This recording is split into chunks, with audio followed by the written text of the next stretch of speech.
Hello. சொல்லு சொல்லு. இப்போ வந்து நம்ம பார்க்க போறது என்னன்னா பட்டினத்தாரோட கதை. சரியா? சரி சரி. இப்போ வந்து பாத்தீங்கன்னா ம் திருவெண்காட்டு இருக்குல்ல, திருவெண்காடு.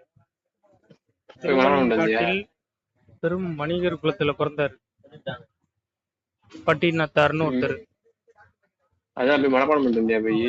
மனப்படலாம் இல்ல, கூகுள்ல சர்ச் பண்ணி படிச்சேன். தெரியும்டா. மறந்து மறந்து போச்சுன்னா அப்புறம் என்ன பண்றது? கரெக்டா சொல்லணுமா இல்லையா? அதனால திருவெண்காட்டில வந்து ஒரு வணிகர் குலத்துல பிறந்தாரு ம் பட்டினத்தார்னு. ம் அப்ப அவர் வந்து நல்ல பொருள் செல்வம் எல்லாம் தேடி பெரும் வணிகரா இருந்தார். சரியா? சரி. இப்படி இருக்கிறப்ப ம் பாத்தீங்கன்னா என்ன ம் ஆச்சுன்னா, அவருக்கு நீண்ட காலமா பிள்ளையே இல்லை.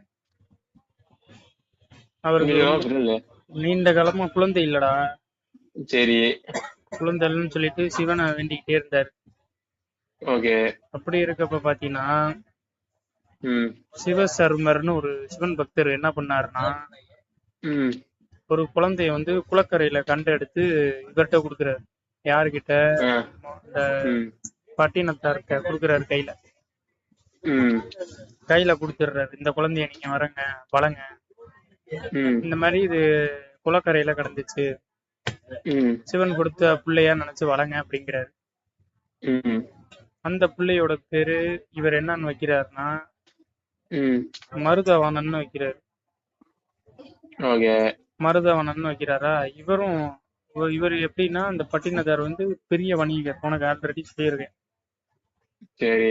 ஒரு வாட்டி என்ன ஆயிருக்கு, இவரு வாசல்ல வந்து பாத்தீங்கன்னா முத்து பந்தல் போட்டிருக்காரு வீட்டு வாசல்ல. ம் கடல் முத்துலயே, ஆனா அவ்வளவு பெரிய பந்தல், முத்து தான் ஃபுல்லுமே. ம் அந்த வழியா அரசர் வந்து ஊர்வலம் வந்திருக்காரு. சரி.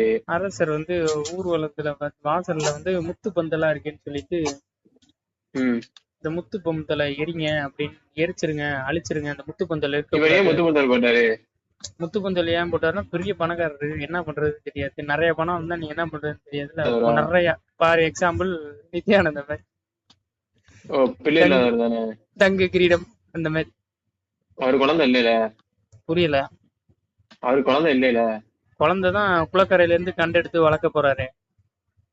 பிறக்க போறாரா? அந்த குழந்தை பேரு தான் மருதவாணன். ஓ. அப்படி இருக்கிறப்ப அவரு முத்து பந்தலான பந்தல்ல வந்து முத்து பந்தல் வந்து வீட்டுக்கு வெளியில அமைச்சிருக்காரு.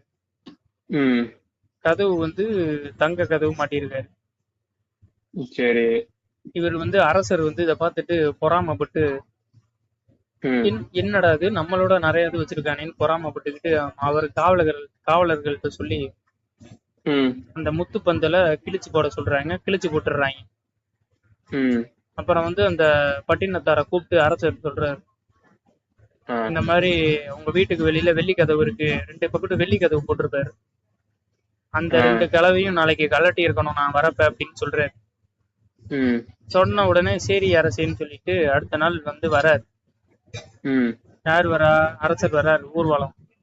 ம் வரப்ப பார்த்தா வெளியில முத்து பந்தலுக்கு பதிலா டைமண்ட் மாதிரி, அதாவது இந்த இந்த டைமண்டுக்கு என்ன டைமண்ட் தானே? தமிழ்ல என்னடா வைரம் வைடூரியம் வைரம். மாதிரி அந்த மாதிரி பந்தல் அமைச்சிருக்காரு. யாரு, ராஜாவா? அவரு பட்டினத்தார். சரி. அவர் பெரிய பட்டினத்தார் பணக்காரர்ல. தானே? ஆ. அவரு கதவு வெள்ளி கதவை எடுத்துட்டு தங்க கதவை மாட்டி வச்சுட்டாரு தளபதி. ஓ. மறந்து போயிட்டான் அரசன். ம் எதுவுமே சொல்ல முடியல, போயிட்டான். ம் இப்படி இருக்கப்ப நல்லபடியா கடல் கடந்து வணிகம் நல்லபடியா செஞ்சுக்கிட்டு வர்றாரு நம்ம பட்டினத்தார். ம் அப்படி பட்டினத்தார் வணிகம் செஞ்சுக்கிட்டு வரப்ப அவருக்கு கிடைச்ச குழந்தை தான் இந்த மருதவாணன். ஓ. அந்த குழந்தைய நல்லபடியா வளர்த்து அதையும் அதுக்கு வணிக தொழில சொல்லி தர்றாரு. ம் சொல்லி கொடுத்து அந்த குழந்தைய ஒரு கடல் கடந்து ஒரு இடத்துக்கு அனுப்பி வைக்கிறாரு. வணிகம் பண்ணிட்டு வாப்பான்னு. ம் வணிகம் பண்ணிட்டு வாப்பான்னு சொன்ன இடத்துல பாத்தீங்கன்னா அந்த குழந்தை வந்து ஒரு பை கொடுக்குது. பலி கொடுக்குதா? ஒரு பை கொடுக்குது அவங்க வீட்டுல, அவங்க அப்பாட்ட கொடுத்துருங்கம்மான்னு. ம் சரின்னு சொல்லிட்டு பட்டினத்தாரும் அந்த ஒய்ஃப் கிட்ட பைய வாங்கி பாக்குறாங்க. ம் பையன் வந்து நிறைய சம்பாரிச்சுட்டு வந்திருப்பான், கடல் கணிந்து போயிருக்கான் வேற ஊருக்கு. ம் அதனால வந்து நிறைய ஏர்ன் பண்ணிட்டு வந்திருப்பான் சம்பளம்லாம் ம் அப்படின்னு அவர் சந்தோஷமா பைய ஓபன் பண்ணி பார்த்தா ம் காதருந்த ஊசி ஒண்ணு இருக்கு. என்னது? ஊசி இருக்குல்ல, ஊசி, ம் அதுல அந்த ஹோல் வந்து கட் ஆயிருக்கு.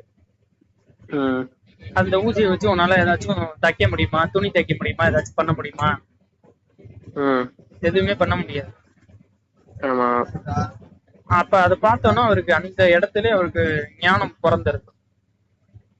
ம் ஞானம். சரி. அவர் வாழ்க்கையை புரிஞ்சுக்கிறாரு. இதுதான் வாழ்க்கை. நம்ம வந்து எவ்வளவுதான் சொத்து சுகம் எல்லாம் தேடி வச்சாலும் ம் கடைசியில ஒரு துண்டு பிஸ்கட் கூட நம்ம வாழ்க்கையில எடுத்துட்டு போக முடியாது ம் அப்படிங்கிற அந்த உண்மை நிலையை அவர் புரிஞ்சுக்கிறாரு. ஓஹோ. அப்பயே புரிஞ்சுக்கிட்டு எல்லாத்தையும் துறந்துட்டு வீடு பணம் காசு மனைவி எல்லாத்தையும் விட்டுட்டு அம்மா ம் அப்பயே ஒரு ஒரு இடுப்பு துண்டு, அந்த மானத்தை மறைக்கிற இடுப்பு துண்டு அளவு துணியை மட்டும் கட்டிக்கிட்டு ம் நான் வந்து துறவரம் மேற்கொள்றேன் அப்படின்னு வீட்டுல சொல்லிட்டு போறாரு. ம் யாருமே அக்செப்ட் பண்ணிக்கல, ம் ஏற்றுக்கொள்ளல. சரி.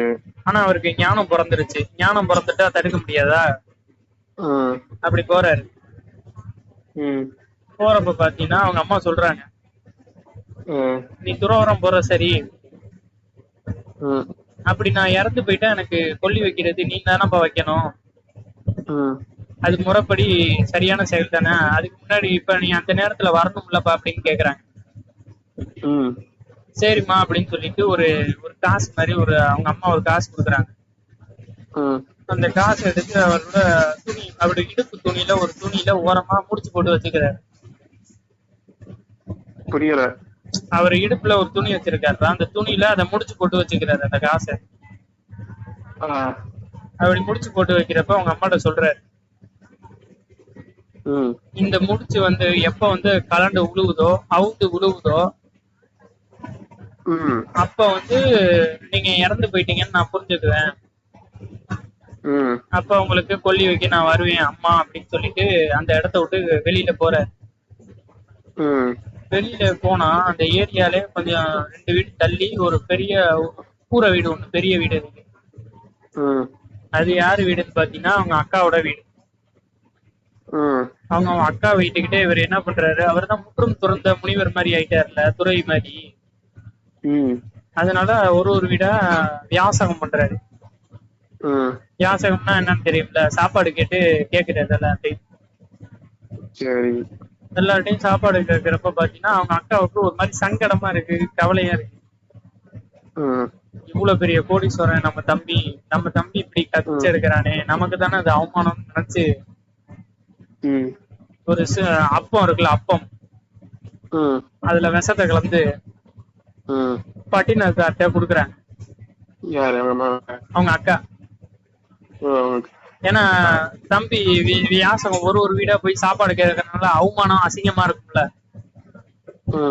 அப்படின்னு சொல்லிட்டு அவன் தம்பியை க்ளோஸ் பண்ணிடலாம் முடிவு எடுத்து பட்டினத்தாரோட இங்க ஞானத்தை புரிஞ்சுக்காம அவங்க அக்கா அப்பத்துல விஷத்தை கலந்து கொடுத்துடுறாங்க. உடனே என்ன ஆகுது, அவர் வந்து அவரோட ஞானத்து மூலமா தெரிஞ்சுக்கிட்டாரு அப்பத்துல ஏதோ விஷம் கலந்துருக்குன்னு சொல்லிட்டு, கோட்டை எப்பம் வீட்டை சுடும்னு சொல்லிட்டு அந்த அப்பத்தை எடுத்து அவங்க அக்கா வீட்டு மேல வீசுறாரு. வீசுறோட வீடு பத்திக்கிட்டு எரிய ஆரம்பிச்சிருச்சு. பத்திக்கிட்டு எரிய ஆரம்பிச்சோன்னா அவங்க அக்காவுக்கு புரிஞ்சிருச்சு தம்பியோட அந்த ஞானம். புரிஞ்சதுக்கு அப்புறம் பாத்தீங்கன்னா, மன்னிச்சிரு தம்பி தெரியாம பண்ணிட்டேன் அப்படின்னு சொன்னோன்னா, நீ எப்ப மனசு மாறி தெரிஞ்சிரியோ அப்ப வந்து வீடு அணைஞ்சிடும் நெருப்பு அப்படிங்கிற சொன்ன மறுகணமே வீடு பாத்தீங்கன்னா டடக்குன்னு அந்த நெருப்பெல்லாம் ஆஃப் ஆயிருக்கு. அப்படி இருக்கிறப்ப அவர் வந்து என்ன பண்றது தெரியாம ஒரு தூரத்துல ஒரு அந்த ஊர் எல்லையில ஒரு மரத்தடியில உட்காந்துருக்காரு. அப்ப பாத்தீங்கன்னா அந்த அரசர் வந்து அந்த பக்கத்து வந்து கேக்குறாரு, அவர் முன்னாடி நின்று கையை வணங்கி கேக்குறாரு, என்ன பட்டினத்தாரு இவ்வளவு வசதியா இருந்தீங்க, பணக்காரனா இருந்தீங்க, ஏன் இந்த நிலைமைக்கு வந்தீங்க, பழையபடி வீட்டுக்கே போயிருங்க அப்படின்னு கேக்குறாரு. பட்டினத்தார் சொல்றாரு, ம் அப்ப வந்து அரசர் முதல்ல சொல்றாரு, ம் இந்த மாதிரி உங்களுக்கு என்ன கிடைச்சிச்சு, ம் ஒரு பெருமை, எதனால வந்து இங்க உட்கார்ந்துருக்கீங்க அப்படின்னு கேக்குறப்ப அவர் சொல்றாரு பாத்தீங்கன்னா, ஆ என்ன சொல்றாருன்னா, இப்ப வந்து பாத்தீங்கன்னா ம் பொன் பொருள் செல்வம் எல்லாமே இருந்துச்சு என்கிட்ட. ம் எல்லாமே இருந்தும் நீங்க ஊர்வலம் வரப்ப நான் கையெடுத்து கும்பிட்டு உங்களை வரவேற்றேன் எங்க வீட்டு முன்னாடி வாசல்ல நின்னு. ஆ இப்ப என்கிட்ட எதுவுமே இல்ல. ம் ஏன் முன்னாடி நீங்க கையெடுத்து கும்பிட்டு நின்னு வா வீட்டுக்கு போலான்னு கூப்பிடுறீங்க.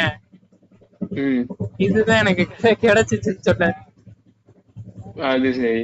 அது சொன்னோன்னு மன்னர் பேசாம போயிட்டாரு. ம் அதுக்கப்புறம் பாத்தீங்கன்னா தூரத்துல ஒரு இவர் இந்த மாதிரி இருக்கிறத பார்த்துட்டு ம் உஜ்ஜயினி மாகாளி பட்டினம்னு ஒரு ஊர், ம் அங்க வந்து இந்த மாதிரி இவர் இருக்காருன்னு சொல்லிட்டு அங்க பத்ருவாரின்னு ஒரு சிவன் பக்தர், அவரு நம்ம கண்டாரா? அவரும் இளமையான பையன் தான், இளமையான வயசு தான், அவருக்கும் கம்மியான வயசு தான். இருந்தாலும் நம்ம அவருக்கு சிவன் பக்தன் ரொம்ப. அது நமக்கு ஒரு குரு வேணும்னு சொல்லிட்டு இவரோட வந்து சிஷியனா சேர்ந்துடுறாரு. சிஷியனா சேர்ந்தவனா 2 பேரும் வந்து ஒரு கோயில்ல போய் உட்கார்ந்துருக்காங்க, ஒரு சிவன் கோயில் முன்னாடி. இவர் உட்கார்ந்து வியாசம் எடுக்கிறாரு, காசு சாப்பாடு அந்த மாதிரி சாப்பாடு. இன்னொன்னு புறத்துல அந்த பத்ருவாரிங்கிற அந்த அவரும் வியாசகம் பண்ணி சாப்பிட்டுக்கிட்டு இருக்காரு.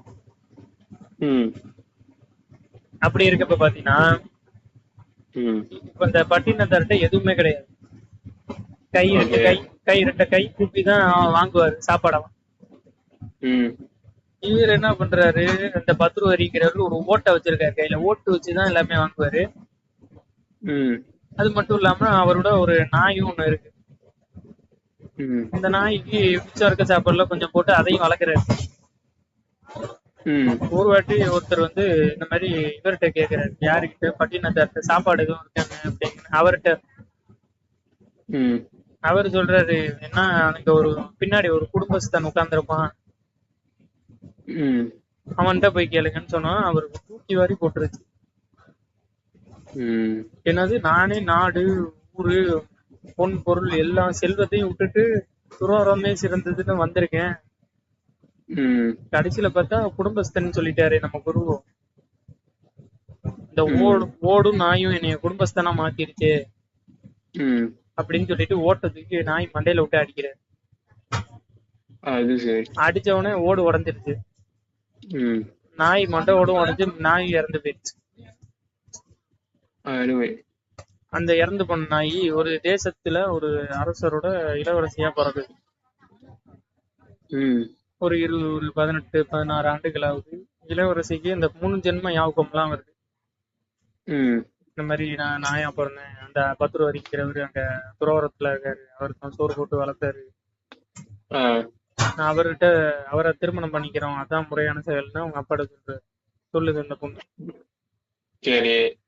சொன்னவன சரின்னு சொல்லிட்டு அந்த மன்னரும் சேனையாட்கள் எல்லாரையும் கூட்டிக்கிட்டு போறாங்க. அங்க போய் பார்த்தா அதே மாதிரி அந்த பொண்ணு சொன்னதெல்லாம் உண்மைதான் அப்படின்னு அவரும் சொல்றாரு, சிஷியன். இப்ப என்ன பண்றது குருவே அப்படின்னு பட்டினத்தார்ட்ட கேக்குறாங்க. பட்டினத்தார்ட்ட கேக்குறப்ப அவர் சொல்றாரு, ஏகாம்பேஸ்வரர் சிவன்கிட்ட கேளுங்க அப்படின்னு சொல்றாரு. சொன்னவனா அந்த பொண்ணை அழைச்சிக்கிட்டு, இந்த இளவரசியை அழைச்சிக்கிட்டு அந்த பத்ருவாரிங்கிற அந்த சிஷியன் சிவன்கிட்ட போறாரு. போய் கையெடுத்து 2 பேரும் கும்பிடுறாங்க. ஒரு அற்பெருஞ்சோதி வடிவமா இறைவன் வந்து காட்சி கொடுக்குறாரு. இந்த ஜோதிக்குள்ள வந்து நீங்க சேருங்க அப்படிங்கிறாரு. அந்த அவரும் அந்த சிஷியனும் அந்த இளவரசியும் அந்த ஜோதியில போய் மறைஞ்சிடுறாங்க. இதை பார்த்துட்டு சரியான ஒரு மாதிரி ஒரு கவலை வந்துருது. யாருக்குன்னா நம்ம பட்டினத்தாருக்கு. நம்ம எங்க சிஷியனுக்கே அப்படியே கேக்குற சிவன், என்னோட சிஷியனுக்கு மோட்சம் கொடுத்துட்டேன் முதல்ல, ஆனா நானான உன்னை முதல்ல இருந்து வழிபட்டு குரு எனக்கு ஏன் சிஷியன், எனக்கு முன்னாடி ஏன் சிஷியனுக்கு கொடுத்த அப்படின்னு கேக்குற. அவருக்கு ஏன் கொடுத்தேன்னு கேக்குறப்ப அவர் சிவன் சொல்றாரு, அசரீதியா. அசரீதினா என்னன்னு தெரியுங்களா? வாய்ஸ் மட்டும் இந்த மாதிரி சொல்றாரு, இந்த மாதிரி சொல்லுவாரு. வாழ்த்துகள் ம் வார்த்தைகள்லாம் சொல்லல. ம் என்ன சொல்லுவாருன்னா, இந்த மாதிரி இந்த உலகத்துக்கு வந்து குருவை நம்பிய சிஷியனை வந்து நான் கைவிடல அப்படிங்கிறத ம் உலகத்துக்கு எடுத்து கத்துறதுக்காண்டி நான் அந்த சிஷியனையும் அந்த இளவரசியையும் ஆட்கொண்டேன் அப்படின்னாரு. ம் சரி, எனக்கு எப்பதான் மோட்சம் கிடைக்கும் அப்படின்னு பட்டினத்தார் கேக்குறேன். ம் அப்ப அவரு சொல்றாரு, ம் இந்த மாதிரி உனக்கு எப்ப நுனிக்கும் கரும்பு வந்து இனிக்குதோ ம் அப்பதான் வந்து நீ மோட்சம் அடைவாய் அப்படிங்கிறாரு. என்ன வேணுமே நுனி கரும்பு வந்து இனிக்கணும். அப்படின்னே? நுனி கரும்பு இனிச்சா நீ வந்து அந்த கணமே மோட்சம் அடைவாய்ன்னு ஏதோ சொல்றாரு. ம் சொன்னவுடன் அவரும் கரும்பா தேடி அறையிறாரு, ஒரு தோப்புன்னு ம் அலையிறாரு. ம் கடைசியில ஒரு தோப்புல ஏதோ ஒரு கரும்பு இருக்கு, அதை எடுத்து நுனிய கடிக்கிறாரு, இனிச்சிருது. ம் இனிச்ச உடனே அவருக்கு புரிஞ்சிருச்சு, சரி நம்ம மோட்சம் ம் அடைய வேண்டிய நேரம் வந்து விட்டது அப்படின்னு. ம் அவருக்கு ஞானம்லாம் இருக்குல்ல, ம் அதனால சென்னை பீச் ஓரமா போறாரு. சரி. அங்க போனா குழந்தைகள்லாம் மண்ணில் விளையாண்டுட்டு இருக்காங்க, சின்ன சின்ன பயலுகளாம். சரி. அப்ப வந்து அவர் அந்த குழந்தைங்கள்லாம் ஒரு கூடை மாதிரி வச்சிருக்காங்க. ம் இப்ப சொல்றாரு இவரு, ம் நீ இந்த கூடையால என்னை வந்து மூடுங்க, ம் நான் வேற பக்கத்துல இருந்து வரேன். ம் அதே மாதிரி இவரை உட்கார சொல்லி இவர் மேல கூடைய போட்டு மூடுறாங்க. ம் வேற திசையில இருந்து இவர் வராரு, சித்து விளையாட்டு ம் விளையாடுறாரு. ம் இந்த மாதிரி வேற வேற திசையில இருந்து பல முறை வந்துகிட்டே இருக்காரு. ம் ஒரு வாட்டி கூட மூடிட்டாங்க. ம் மூடி திறந்து பார்த்தா ம் ஒரு சிவலிங்கம் தான் இருந்துச்சு. நைஸ். இறைவனோட இறைவனா கலந்துட்டாரு. யாரு? இதுதான் பட்டினத்தாரோட பட்டினத்தார். வரலாறு. ஓஹோ. ஒரு நிமிஷம், புரிஞ்சுச்சா கதை?